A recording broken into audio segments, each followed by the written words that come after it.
So for the month of August, I'd chosen as a theme the movement from inspiration to Inquisition, from creating sacred space to corrupting sacred space. And so 2 weeks ago, I focused on how we create sacred space, and I picked a reading from the scriptures to illustrate that. And then last week, I talked about corrupting sacred space, and I picked a reading from the scriptures to support that. So today, it's a recap. So I want to look at both creating and corrupting sacred space.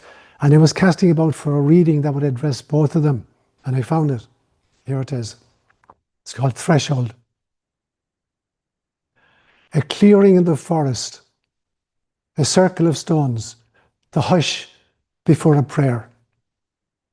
This is how sacred spaces begin, not with thunder, but with stillness. A child builds a fort from branches, calling it a temple of dreams. A community gathers in silence, turning a field into a graveyard of reverence. A room becomes sacred when the right name is spoken, when memory and meaning echo against the walls. We create sacredness by setting something apart. We draw a line in the dust and say, this is not like the rest. But sacredness is fragile. A king declares war from the steps of a temple. A graveyard is paved to build a mall. A church becomes a marketplace where mercy is bartered for gold. The circle of stones is bulldozed for a road, its quiet replaced by the scream of engines. We do not mean to corrupt. Sometimes it begins with a single compromise, a candle left unlit, a story untold, a promise broken once, and then again. And yet, the sacred does not die easily. The soil remembers the prayers whispered into it. The stones keep their silence, waiting. A child returns to the ruins of the fort, finds a stick, and begins to build again. Sacredness can be restored, but never in the same shape. It lives, like us, in renewal, fragile, marked, and holy still. And you'll be shocked to find out who the author is. When I was thinking of finding a suitable reading, I gave a 3-minute an instruction to ChatGPT. I said, give me a 3-minute reading on the theme of creating and corrupting sacred space. And that's what I came up with. So, words inspired by God. So as I said, the theme I'd chosen for August is, I call it the slippery slide from mystical revelation to barbaric theocracies. And so 2 weeks ago, I spoke about creating sacred space, how we go about creating sacred space in different religious traditions. And then last Sunday, I talked about corrupting sacred spaces. So today I want to do a recap and then open it up to a Q&A. So beginning again with the notion of creating sacred space. Some years ago, I read a book called Zigzag Zen. And it's a story about, it's interviews, a series of interviews with people who had been involved in the 60s in the psychedelic revolution and now had become Buddhists. So it was like an anthology where they were kind of talking to these people, the difference between the psychedelics and Buddhism. So it was to try to explore the intersection between the two, between Buddhism and the entheogenic experiences, and asking them whether or not these substances could offer meaningful spiritual insight or pose risks to the Buddhist path. And so the author interviewed people like Ralph Metzner, Rick Strassman, Joan Halifax, Ram Dass, Jack Kornfield, Terence McKenna, and Lama Suryadas. And the one thing I learned from reading that book was the notion that there are 4 important S's when people engage in entheogenic research or kind of ayahuasca or whatever it is. The 4 S's are set, setting, substance, and sitter. So the set is the mindset. What's the mindset with which the person undertakes the exercise? Is there a sacred intention? The second one is the setting. What is the sacred space that's being created in that particular tradition for the exercise? The third one is the substance. What are they ingesting? And the fourth one is the sitter. Who's the guide or the priest or the shaman? So there were the 4 S's. The set, the setting, the substance, and the sitter. Now, I think that they're all involved in creating altered states of consciousness. And I believe that morphogenetic fields are the basis of all altered states of consciousness. And I give examples from 3 different places. I talked about, nature as a morphogenetic field, and I talked about mantras as a morphogenic fields. I talked about ritual and liturgy as morphogenic fields. So briefly, what I said about nature was that nature itself is filled with morphogenetic fields. Like gravity is a field, electromagnetism is a field. In fact, the great biologist Rupert Sheldrake says that nature does not operate through laws. There are no laws of nature. Rather, there are habits of nature. Nature tries on a configuration, and if it's successful, it repeats it. So that what appear to be laws are basically just habits that nature has. We'll try X. If X works, we'll keep repeating X. And so throughout nature, we see evidence of this. So we see, for instance, like 1 billion years ago, there was no color on planet Earth. 1 billion years ago, there was no color on planet Earth. Grasses weren't green, the sky wasn't blue, because at that stage, the eye had not been invented. The eye was invented by the trilobites about 540 million years ago. So before 540 million years ago, there was nothing with which to kind of infer color from nature. So there was no color, because there was nothing there to infer color. And so nature came up with this idea of eyes, and it found out, wow, this is really cool. So now there's the habit. Nature started creating eyes in all subsequent creatures. And you take the habit of creating family. Nature created family at some stage. It didn't always exist. So for instance, amphibians don't have families. Amphibians lay eggs and then they bugger off. So a turtle lays eggs in the sand and it goes back to the ocean. Or a snake lays eggs and then goes off. So there's no family system. The eggs are on their own. So then nature created mammals with a family system, 2 parents that feed their young and protect their young. That happened about 225 million years ago. And nature said, wow, that's cool. Let's keep repeating that. So it kept repeating. So there are habits that nature has rather than laws of nature. And we see evidence of that, the mammalian, the mother and the infant, the milk in the breast. And for the infant, it's not about faith. It's not a kind of intellectual appreciation that there's going to be a mother with a nipple awaiting me. But it's like trust. And for the mother, it's not a duty, it's love. So I believe that the first and the most important morphogenic field is love itself. Before there was gravity and before there was electromagnetism, there was love, the field of love. So before we had space and time and energy and matter, there was love. And therefore, reducing breastfeeding to simply a selfish infant sucking milk from a captive mammary gland, that's the trap of secular biology. That may be what is happening, but it is not why it is happening. Because the trust of the baby is soul programmed. It's not just a quirk of evolution, it's been soul programmed in. It's been the habit, it's God's habit. So that's what I had to say about nature and morphogenic fields. Then I give examples of mantras creating morphogenic fields. So within the Catholic tradition, for instance, the Rosary, the Our Father, it's a mantra in seven statements. And it creates an altered state of consciousness. Or for Catholics as well, I believe that the Rosary is actually an extended mantra. Although you've got, Our Fathers and Hail Marys and Glory be to the Fathers, it's basically a single extended mantra. Hinduism has some beautiful mantras like the statement, Tat Tvam Asi, Thou art that. When you see the divine, you are the divine. Or the Namaste statement is a Hindu mantra. Buddhism has some beautiful ones. There's this statement, Buddham Saranam Gacchami, Dharmam Saranam Gacchami, Sangham Saranam Gacchami. I take refuge in the Buddha. I take refuge in the teaching. I take refuge in the community. And in Judaism, you got this beautiful mantra, Shema Yisrael, Adonai Eloheinu, Adonai Echad. Hear, O Israel, the Lord is our God, the Lord is one.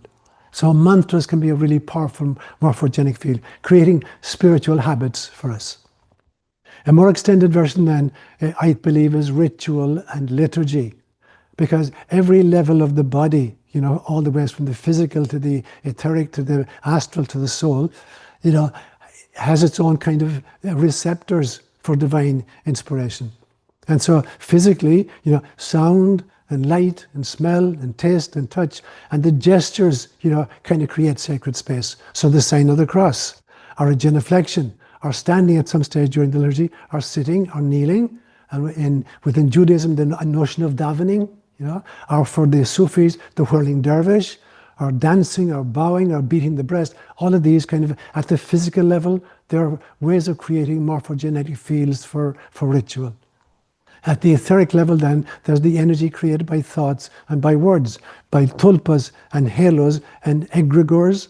And at the soul level itself, there's prayer and there's meditation. So in liturgy and ritual, morphogenic fields are really important. I believe actually that the Logos is a morphogenetic agent. When we read in the beautiful passage at the beginning of John's Gospel where he says, in the beginning was the Word, in the beginning was the Logos, and the Word was with God, and the Word was God. All things were created through him, and without him was made nothing that was made. In him was life, and this life was the light of human beings. And the Word became flesh and dwelt among us. So the Logos is a morphogenetic field as well, the Word of God. In my language, we talk about ÓLaoire, thin places. And I believe that thin places are created and animated and maintained by hundreds of years and millions of devotees. So the thin places are created and animated and maintained by our energy. And so within the Catholic tradition, the Latin Mass, coupled with the extraordinary architecture of the cathedrals and the acoustics and the stained glass windows and the multimodality presentation and Gregorian chant, created this extraordinary, altar states of consciousness. To go back again to the natural world, I believe that both water and light are morphogenetic agents. There's a great Japanese researcher called Masaru Emoto who used water crystals. He would take water and he would create sounds or the intentions radiating the water, and then he'd put them in a fridge and create crystallization. And he found out that different sounds and different music created totally different kind of crystallization, some really beautiful and some really ugly, depending what the intention, behind the exercise was. So I believe actually that light is the greatest transmitter of information, and that water is the greatest storage of information. So when you bring light and water together, you have the transmission of information from divine source, and you have the storage of that information. And so that for me is the importance of stuff like holy water fonts. As kids, if you grew up Catholic, when you went to the church, you dipped your hand into the holy water font and you blessed yourself. So it's like the water in the font was the kind of the archive or the storage unit of information, the intentions of all the people who dipped their hands into it. Or you take, for instance, the water of the Ganges, the sacred river in India, into which millions and millions of bodies have dipped and prayed. And so that even if the water is murky and polluted at this stage, the intentionality of billions of pilgrims have blessed this water. And so absorbing the light and the sounds of music and chants and prayer, coupled with the intentions and the faith and the energy of the congregation, and the holy water dippers, they're creating sacred space, altar states of consciousness. And we know, for instance, that it's an interesting phenomenon that Gaia herself, the planet, is about 80% water, and the human body is 80% water. We're definitely children of Pachamama. We know, in fact, that there is more information beamed from the sun in 5 minutes of sunlight than is contained in all of the archives on planet Earth. And I believe actually that sunlight is the main driver of evolution on the planet, because it's constantly sending new information to upgrade existing life forms. And we know that the light in the human body, the biophotons in the human body, could light up, if we could release it, it could light up a baseball stadium at 1 million watts for 3 hours. So that's how much light and water are part of us. I mentioned a few weeks ago about a good friend of mine, Ed Reither, who is a brilliant researcher, and he wrote an excellent article which I'm kind of culling with his permission right now. And he was talking about Eucharist, and psychedelics. And he says that there's a renewed interest in psychedelics, substances like LSD and psilocybin and ayahuasca, and they're being increasingly used in clinical and therapeutic and spiritual settings. Now, these substances, he says, they offer initiatory glimpses into altered states of consciousness, but they lack the sacred frameworks often, the sacred framework of initiation and the relationship depth that characterized true sacraments of old. So Ed says that this renewed interest signals both a revived hunger for transcendence and a confusion about its authentic transmission.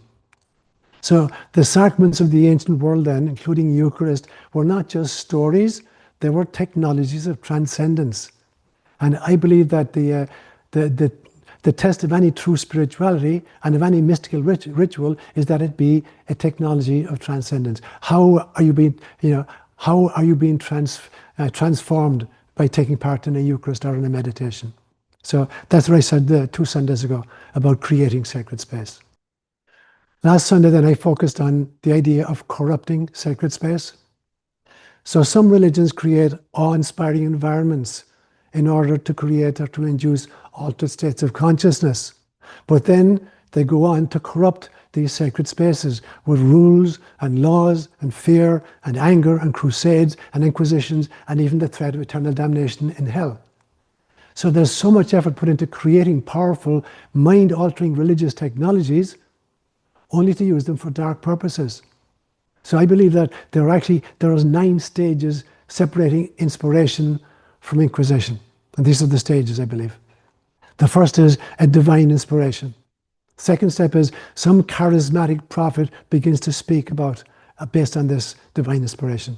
Number 3, a band of disciples gathers around this prophet. Number 4, the prophet is either executed or silenced. Number 5, there is some kind of a formal community builds around his memory, around his teaching. Number 6, some oligarchy grabs a bureaucratic hold of the new community. Number 7, now they reduce the inspired teachings to dogma. Number 8, then there's crusades against the external non-believers, and finally inquisitions of internal heterodox thinkers within the group. Unfortunately, that's the trajectory we see very, very often. Now add to that then the claim of being God's chosen in some way, that different religions claim special relationship with God. It's as if this ridiculous notion that God is peering down through all the parallel universes, spots our particular cosmos, looks at the trillions of galaxies in this cosmos, looks at the gazillions of solar systems within each galaxy, looks at the quintillions of planets within each galaxy, and then picks out one planet, Earth, spins around, and then makes his choice. He only has one favorite race, the Jews, the chosen race, or one chosen religion. And so Catholics will say, extra ecclesiam nulla est salus. Outside the Catholic Church, there is no redemption. Our Muslims will claim that Muhammad is the seal of the prophets. Like once Muhammad was finished, God said, that's it, I'm done talking to planet Earth. So that's the trajectory very often in corrupting sacred spaces. And so I believe that as well as the kind of the 4 M's, the 4 S's, the set, the setting, the substance, and the sitter, there's another kind of important factor, and that is the input. So there's a set, the mindset, answering the question, why are you engaged in this particular ceremony? And then there's the setting, where is it taking place? And then the substance, what are you ingesting? Is it Eucharist or ayahuasca? And who is the sitter? Who is the shaman or the priest or the guide?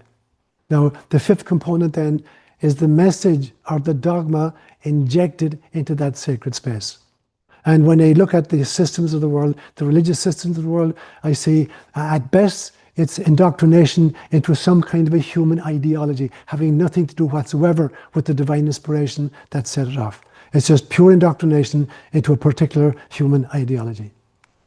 At best, it's a mixed message, partly based on the notion of the gospel or the good news, love and unity consciousness and Christ consciousness. So that's part of the message. And the other part is the bad news, fear and shame and guilt and anger, and the notion that we're separate from others. As individuals, we're separate from other individuals. As religions, we're separate from other religions. As cultures, we're separate from other cultures. And we're separate from God, and we're separate from nature. So that's the mixed message very often infused into these sacred spaces. And then I went through a few examples from mainstream religions. So within Judaism, for instance, you have this beautiful moral code. Love God, honor your parents, your neighbor, honor other people's property, don't kill, don't steal, don't lie. But then they go on to add 613 other precepts. And of those 613 precepts, 36 of them are understood to carry the death penalty, typically through stoning or burning or decapitation or strangulation.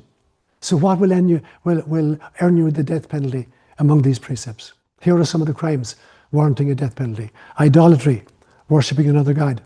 Blasphemy, cursing the name of God. Sabbath desecration. False prophecy, leading other people to worship false gods. Offering a sacrifice outside of the temple. Cursing or striking a parent. Adultery, especially in the case of a married woman or a betrothed woman. Incest, bestiality, murder, and kidnapping. So there's some of the crimes within Judaism that warrant a death penalty. Then I looked at Islam. And Islam, again, you have this very exalted moral code, but there are different sets of laws for men, and a different set for women, and a different set for infidels. So there's an injunction to forcibly convert or else kill non-believers. And we know that, for instance, that Muhammad himself personally killed captives and took young virgins as concubines. We know from the history, from the hadith, that Muhammad married a little girl called Aisha when she was 6 years of age, and consummated it when she was 9 years of age and still playing with her dolls. This is straight from the hadith itself. And then we have the notion of Sharia law and the death penalty. So what crimes warrant the death penalty according to Sharia law? Adultery, if proven by 4 witnesses or by confession. Apostasy, renouncing Islam, death penalty. Blasphemy, insulting God or insulting the Prophet. That's a fatwa. Highway robbery, terrorism, and intentional murder. So that's what I said about Islam. Then Roman Catholicism. Again, Roman Catholicism, I believe, as I've studied, is that it has a remarkable ability to create sacred spaces via its music, architecture, stained glass windows, incense, Gregorian chant, etc. It really helps raise the minds and the hearts of the souls, only to pollute that sacred space with a hierarchical system and a fear-based theology of limbo and purgatory and hell for all eternity. And then it adds 6 more commandments of its own. The 6 commandments. First, you have to attend Mass on Sundays and holy days of obligation, or else you're going to wind up in hell. Secondly, you got to confess your sins at least once a year, or else you wind up in hell. Thirdly, you have to receive Holy Communion at least once a year, or you're going to wind up in hell. Fourthly, you have to observe days of fasting and abstinence, or else you're going to wind up in hell. Fifthly, you have to provide for the needs of the church, whether through financial donations or volunteer work or other forms of support, and you're going to wind up in hell. Or sixth, observe the laws of the church's laws around marriage. You know, you have to marry within the church, and there's no divorce. There's annulment, but there's no divorce, and you're going to wind up in hell. Now, in fairness, I think Catholicism hasn't bowed to the woke popular movements in its moral teaching. It's really stood firm fast here. And I like to differentiate between Christianity and Christendom. Christianity was a spiritual movement or a religious movement. Christendom is actually a theocracy that wedded kings and popes of Europe together into what was basically a theocracy. And we know that, you know, the missionaries then from the Catholic Europe, in their conquest of the Americas, they managed to reduce the population, of Meso and South America by 1 million people, 90% of whom died from European diseases, you know, against which they had no defenses, and 10% by military means. So I talked then about proselytizing. Did the Jews proselytize in the Torah? There was no conversion. You simply exterminated people who weren't followers of Yahwist. Modern Judaism doesn't attempt to convert anybody at all. Or Christians. Medieval Christians, you either converted, or you had a heavy tax, or you got deported, or there was colonial conquest. In modern Christianity, it's done through missionary evangelization. For Islam, it was convert or get killed or impose heavy taxes or colonial conquest. And for modern Islam, it's mass migration. and self-separation. Even when they go into countries, they observe Sharia law and they keep themselves separate from their kind of host group. So this current Muslim invasion of Europe and America is causing extraordinary internal problems. Now, when you look at the history, Islam forcibly conquered or converted the early homelands of Christianity. Where Christianity was birthed and flourished was in Turkey and Syria and Egypt. And Islam forcibly conquered and converted these places. They conquered Jerusalem, and at that stage, the Christianity responded with the Crusades to kind of win back Jerusalem for Christianity. The Ottoman Empire conquered the entire Eastern Roman Empire at Constantinople in 1453, and they changed the name to Istanbul. They went on to conquer all of North Africa and parts of Spain. And then in the famous Battle of Lepanto on October the 7th, 1571, Europe stopped the Muslim invasion of Western Europe at that stage. So that's the story of Islam. What about indigenous cultures? We think, the indigenous cultures are very different. Indigenous cultures all over the world created altered states of consciousness through plant medicine and sweat lodges and the walkabout and the vision quest. But there was this notion promulgated by Jean-Jacques Rousseau that claimed the myth of the noble savage, that in literature and art and philosophy, indigenous peoples were often depicted as the embodiment of purity and freedom and connection to nature, overlooking the complexities of their actual lived experiences. So we know, for instance, that warfare among the Plains tribes in North America, the Lakota, the Cheyenne, the Comanche, the Crow, the Blackfoot, it was a long-standing tradition, warfare among them.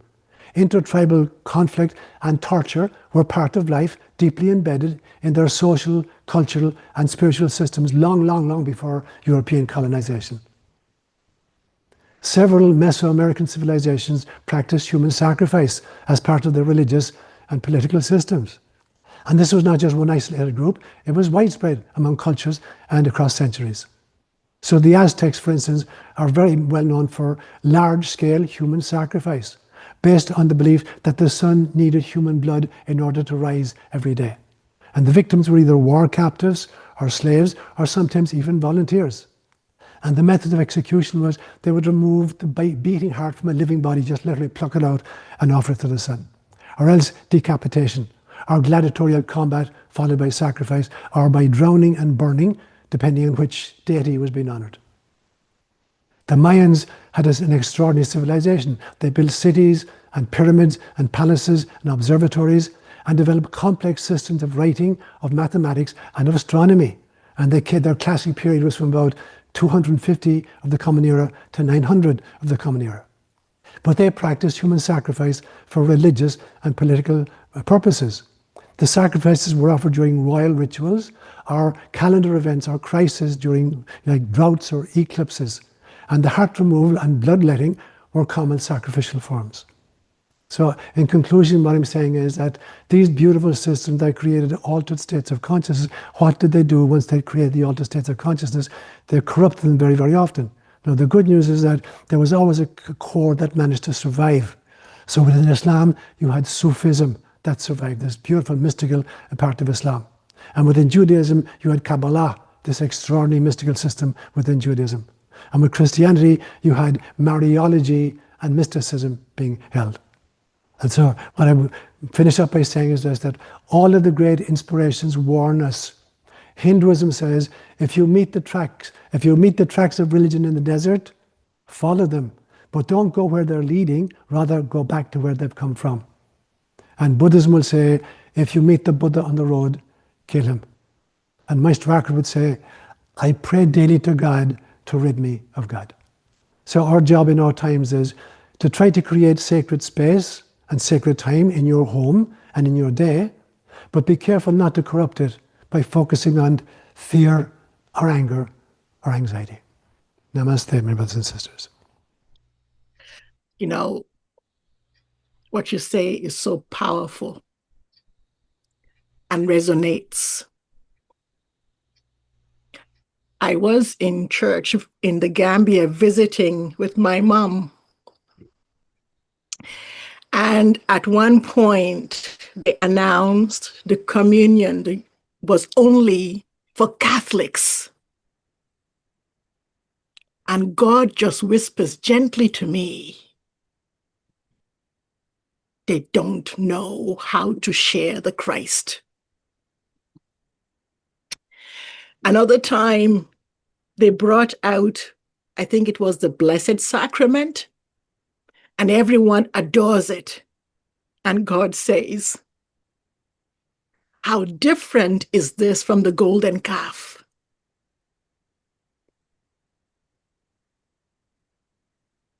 When you talk about the 4 S's,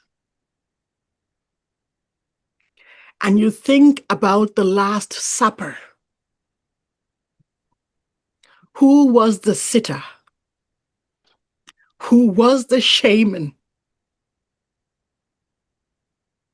What is the setting? And what is the substance? And then how do you create that sacred space at all times? Not just sometimes.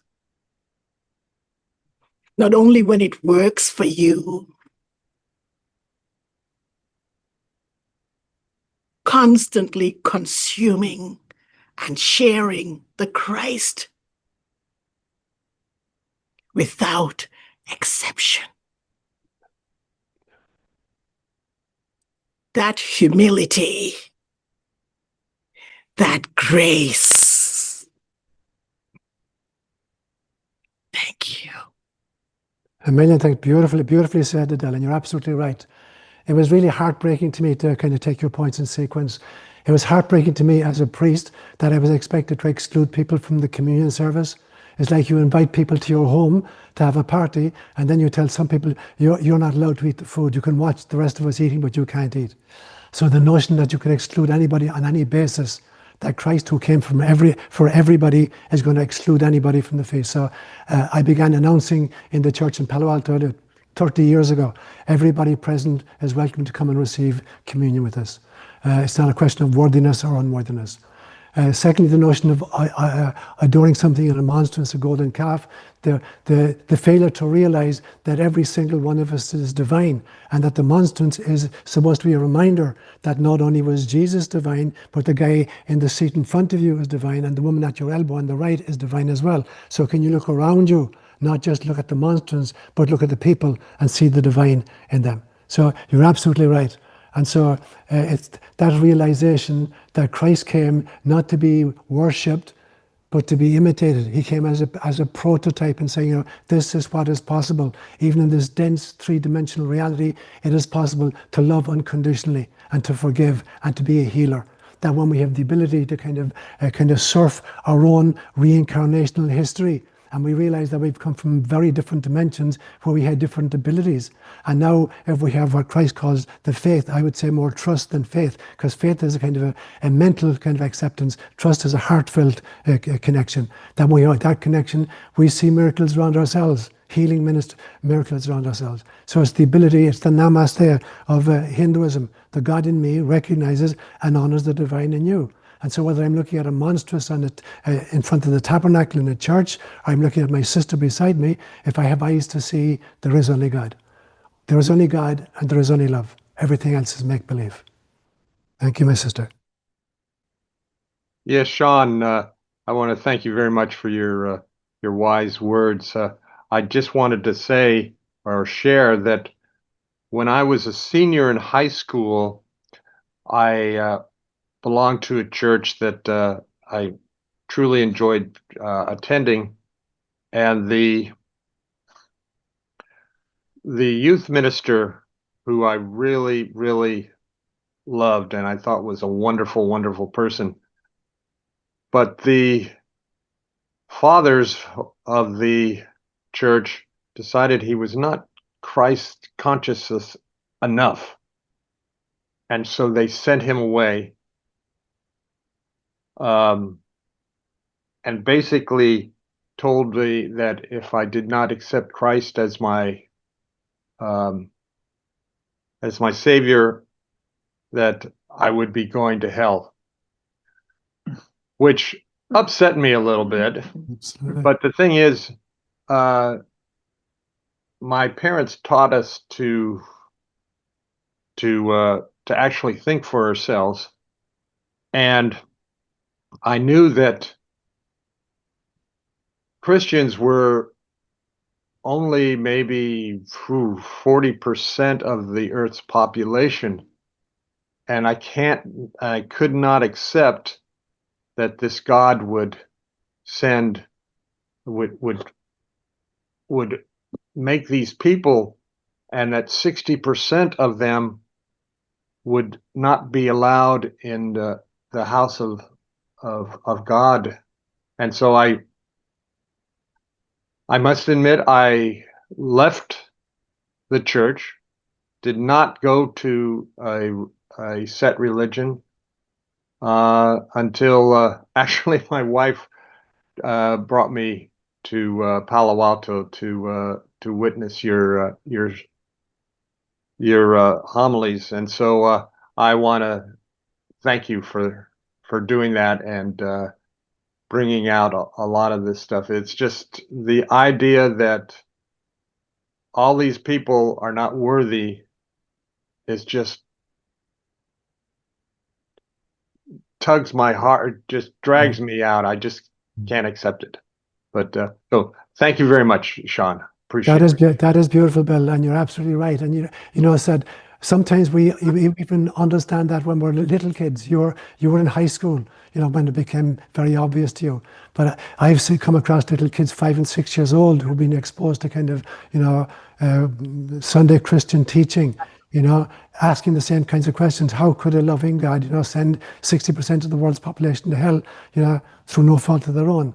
And so this descent from inspiration to Inquisition, I'm glad, that so many people have woken up to this realization and that they're listening to their souls instead of just their teachers.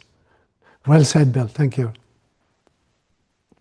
This issue has been probably the main guide of my lifetime. When I was a child, I was basically taught that you believed in Jesus and you were baptized or you would go to hell forever. Well, I had dreams, or I should say nightmares, for many years of Christ appearing on this black cloud, going to sweep me up to heaven, which was the last place I wanted to go. And it became so powerful that in one dream I was literally turned inside out because I was resisting with such force.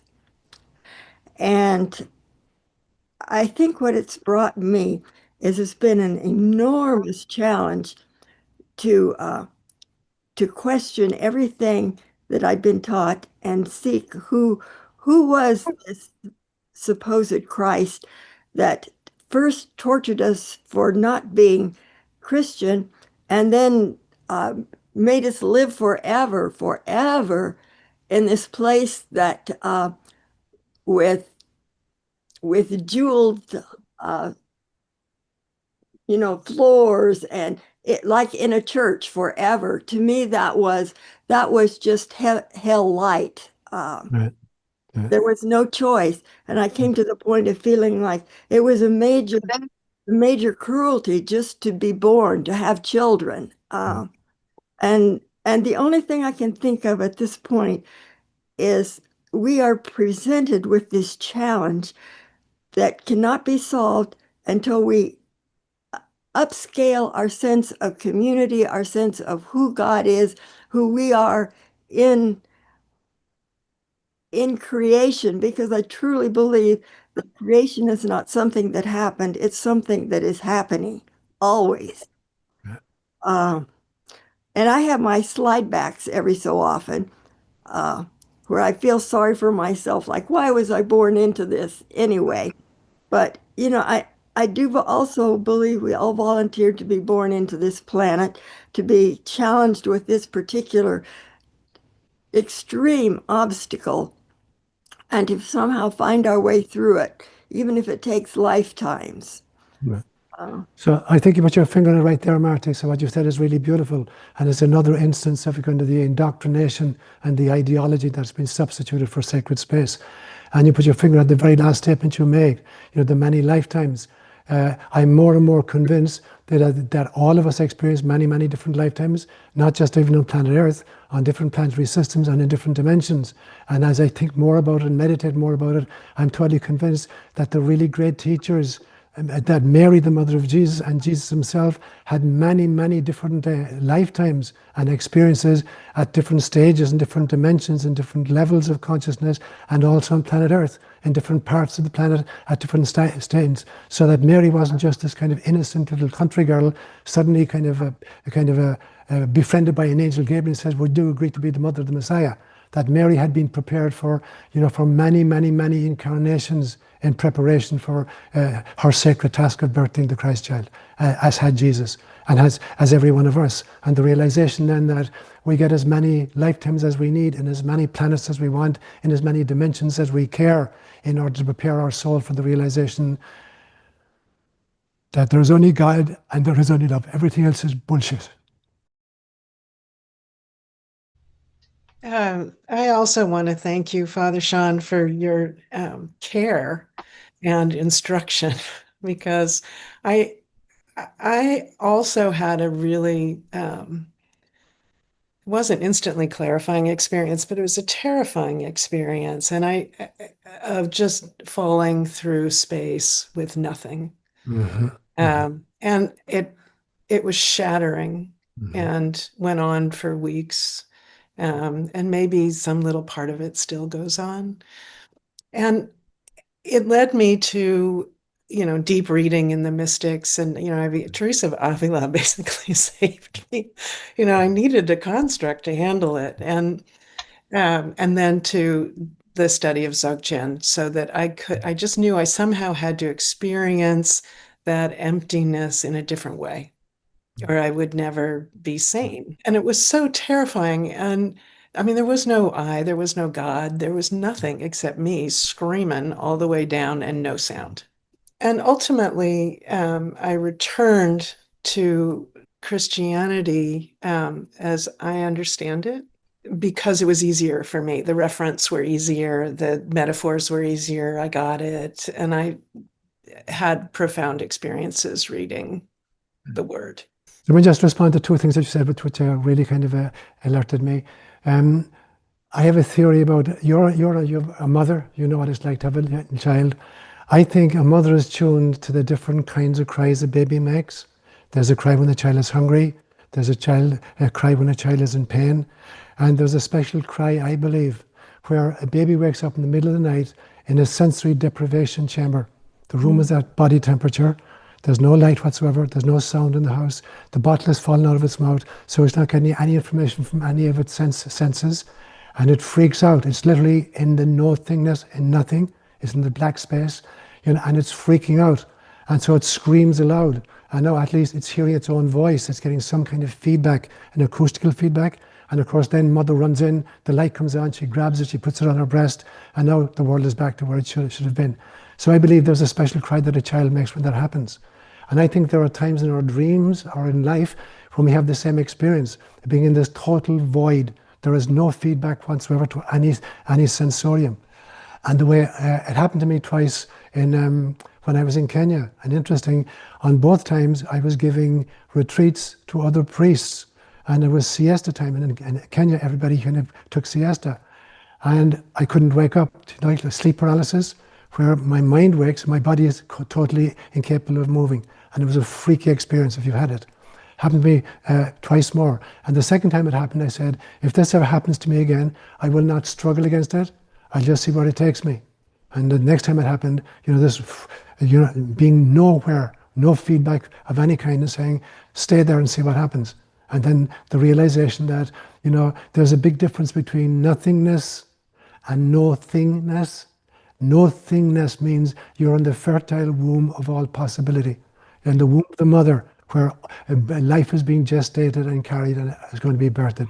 So it's not the difference between no-thingness. They're not discrete objects, in the sensorium, but it's the no-thingness of the fertile womb capable of bringing forth anything which is necessary. And so making that transition to realize that there are stages in our life when it feels like nothing is working, because we're looking for a thing to save us. Whereas we have to go back into the womb of God experience where there is only love, and realize that when the time comes, the birthing will happen, and there'll be a new mission and a new purpose for us. Yeah. Thank you, my sister. This is a perfect segue because I wanted to bring up women. And Yes. yeah, so without a woman, there is no birth. And that to me, as far as sacred settings and the 4 S's, was a huge missing factor in our Irish Catholic tradition. It was that there were only women dressed in cloaks and like covered up as much as they possibly can be. I could never understand that. Could never. I had to go into a box with some weird dude and confess sins that I was making up. I'm a big believer that the big difference in our times, the next move I believe that we've gone from Homo sapiens to Homo sapiens sapiens. To at this stage, there's a trifurcation happening between Homo sociopathicus, or the evil forces, and Homo artificialis, trying to kind of program and hack us.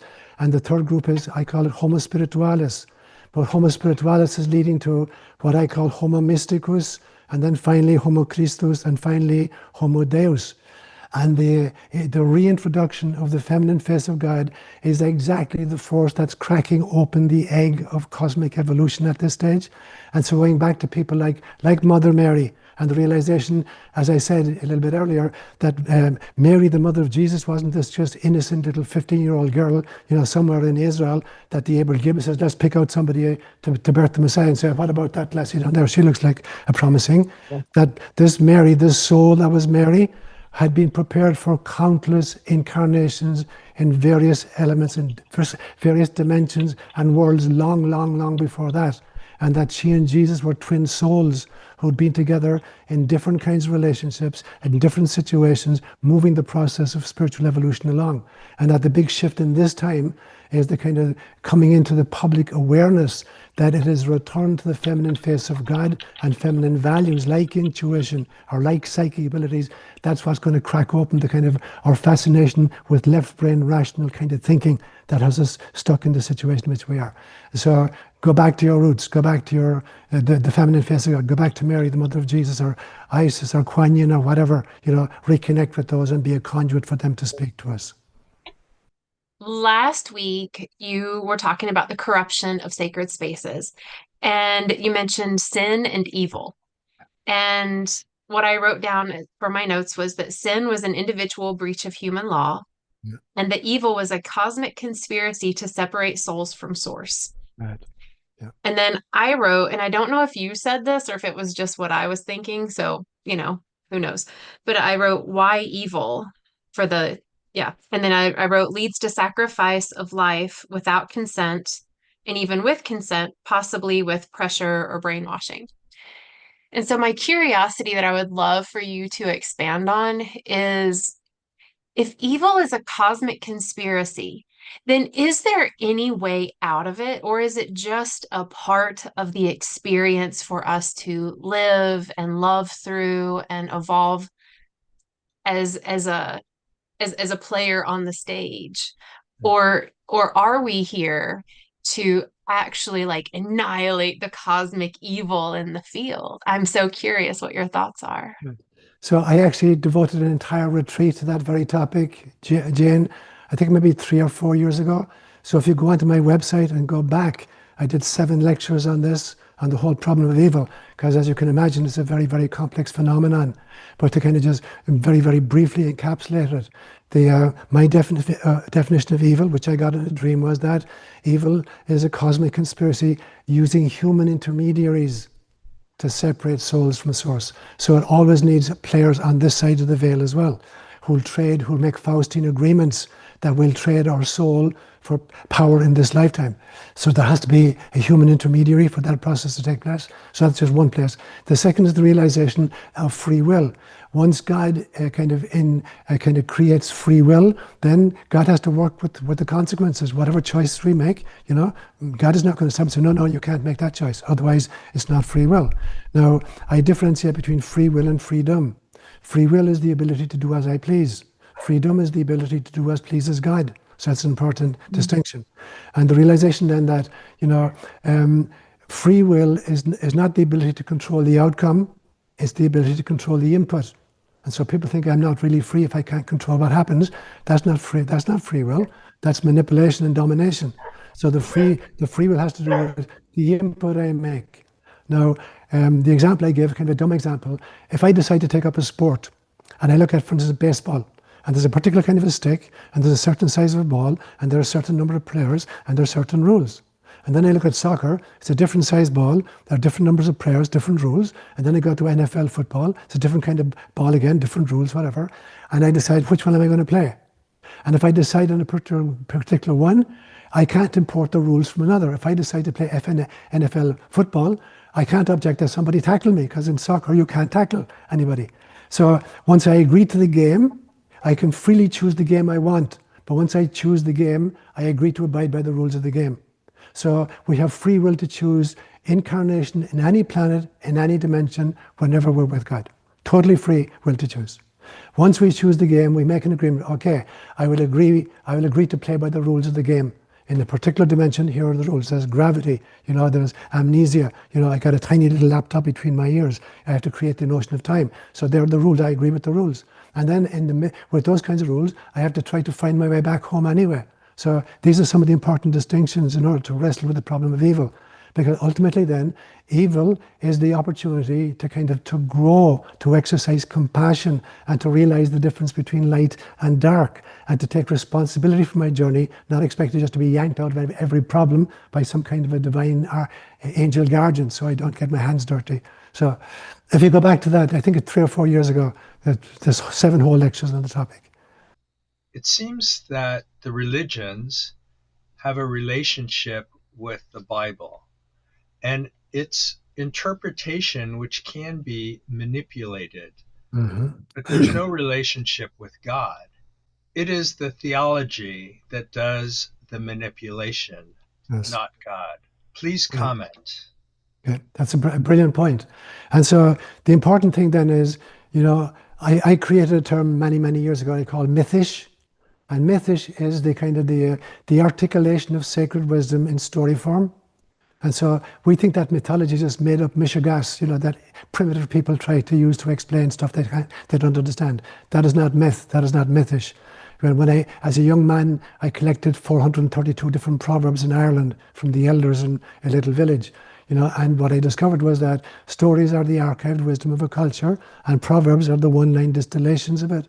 So you have to learn how to speak Mythish in order to listen to any teacher, whether it's Jesus or the scriptures or the Bhagavad Gita or the proverbs or mythology of Ireland. You have to learn to listen, not with your left brain, not even with your right brain, but with your soul self. And that's why Christ would always speak only in myth or parable or metaphor. And so the question is not so much the message being delivered by the speaker, it is, the way in which the listener is interpreting. With what faculty am I taking this stuff aboard? Am I trying to make sense of it literally? Or am I trying to make sense of it symbolically? And even symbol isn't sufficient. I have to have a mystical interpretation. And if I do, everywhere I look, I'll find wisdom. So it's like this difference between, I keep saying, it is not where you look that's important, it's how you look that's important. If you don't know how to look, you can look everywhere and find nothing. If you do know how to look, it doesn't matter where you look, you'll find everything. And so even in the darkest stories of the scriptures, if you know how to look at it, you'll find wisdom there. If you don't know how to look at it, you'll interpret it literally, and you're going to guess that this is total mishegas, get rid of it. So there is no story anywhere which can't be listened to in one of these 3 modalities. Listen literally, listen symbolically, or listen mystically. And if you know how to learn mystically, wherever you look, you're going to find truth.